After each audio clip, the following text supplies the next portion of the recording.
అయ్యో! అయ్యో! నెలకి 4 మాటలు బిర్యానీయా? ఎంత ఖర్చు? ఏంది? ఏం కథ? ఎన్ని ఎరగడ్లు? ఎంత మసాలాలు? ఎంత చికెన్‌కి డబ్బులు? నా కొడుకు సంపాదిచ్చేదంతా బిర్యానీకే తగలబెడతా ఉన్నావే!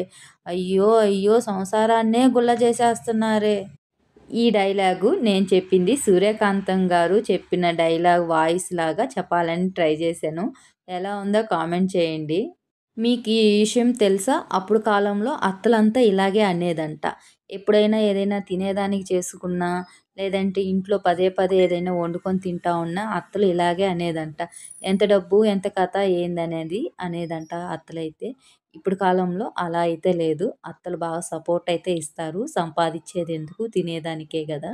జనరేషన్ మారే కొద్దిగా అత్తల్లో అయితే చానా మార్పయితే వచ్చేసింది. ఇంతకీ నేను చెప్పింది కరెక్ట్ అంటారా? రాంగ్ అంటారా? అలాగే మా వీడియో నచ్చినట్లయితే లైక్ చేయండి, షేర్ చేయండి, సబ్స్క్రైబ్ చేసుకోండి. ఈరోజైతే బిర్యానీ సూపర్‌గా అయితే కుదిరింది.